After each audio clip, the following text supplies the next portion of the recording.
Hello, friends, and welcome to Pathologic Volume 2, Episode 15. Apologies if my eyes are a little puffy. I just got done watching another YouTuber finish up their playthrough of Outer Wilds, and that ending gets me every single time.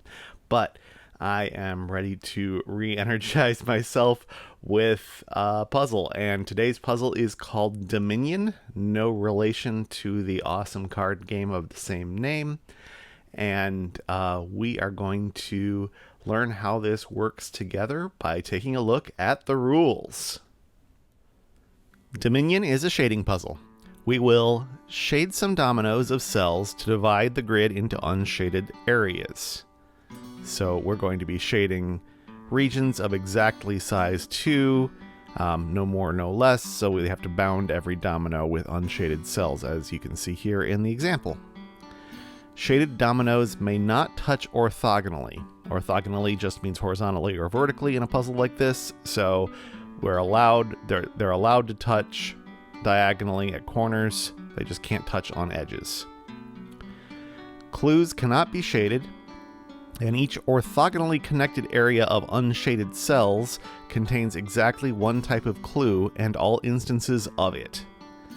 So clues are these letters, and you see that this is an orthogonally connected area here. You can get to any one cell from any other cell just by going horizontally and vertically through the area.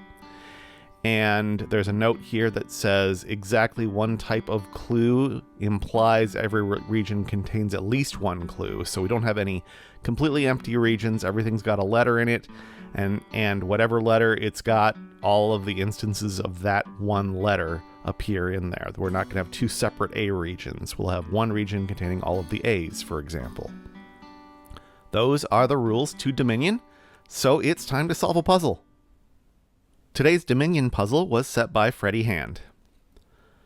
We are told that no clues are shaded, so just for clarity, I am going to start by marking all of these as unshaded. And we know that clues of different types are not in the same region, and we've got some diagonally adjacent unshadeds here that we have to break up to make sure that they are not in the same region. So I can mark some shaded cells like that. And we know all shaded areas are dominoes, and some of these are forced in orientation. So I'm going to go ahead and mark those as well, all 4 of those. Got a nice symmetric pattern happening so far.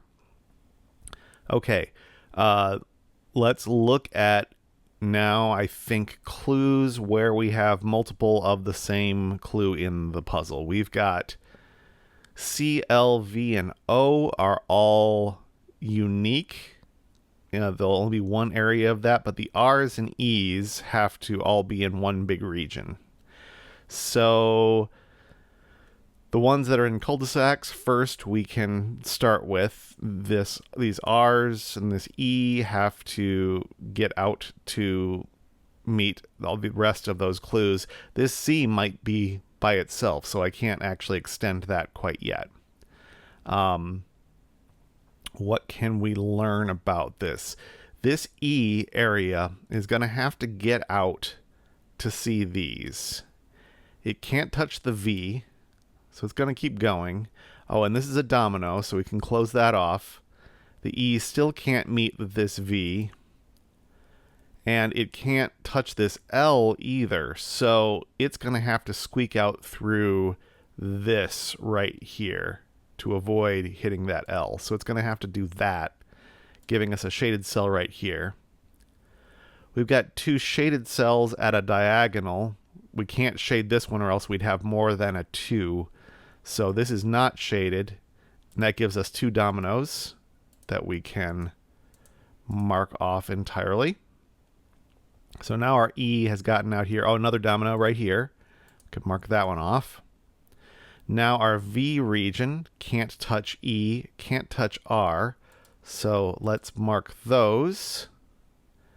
The R, let's do the same thing with the R we were doing with the E. The R has to sneak out and meet the other R's. So it goes up like this, giving us where the orientation of this domino. R has to keep going. These are now connected. We've got dominoes here that could go in two directions. No matter which direction they go, no matter whether this goes west or south, either way, this is not shaded because it'll be next to the domino. We could have done that from this side as well. This V can't meet up with the R region, making this shaded, finishing up this domino. Now, the R still has more R's defined, so this is not shaded so that it can sneak out, giving us this domino. Now this big R region can't touch this O region, nor can it touch this E region, but has to keep going. Now we've connected all but one of the R's, probably through here, but we don't quite know that yet. We can do the same thing here, where this domino goes either north or west. Either way, this is not shaded right here.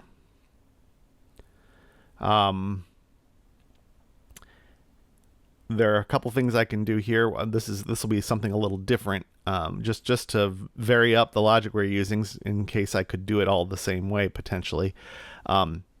Right here, this domino is going to have to go north, because if it went west, the R region would come dangerously close to this O, and we'd have to stop it by shading this cell, but this cell would have nowhere else to go. Another way of thinking about that, let's flip this on its head. Could this cell be shaded? If this was shaded, it would be part of a domino, which would go west and would meet up with this, and that would be larger than a domino. So either way we're looking at it, this is not shaded, and now these two can't meet up, so this gets shaded. So that's the other way you could get to the same thing. This domino now can be finished up, and we've got our R region all connected. We've got a domino here we know the orientation of. The E region has to get out, but can't touch the R region. We finished up this domino. Now this E can't touch this C, so we've got that, which gives us a domino there. And that is all of the shaded cells. We'll mark the unshaded cells and just look at our solution, though we know it's correct from the announcement there. And you can see that the C region was, in fact, just this domino. It was more than one cell, but not much more. The O is very small, the L is very small, the V is very small, and we got these big regions connecting like letters in these. Everything else is a domino. And so that is how you solve a dominion.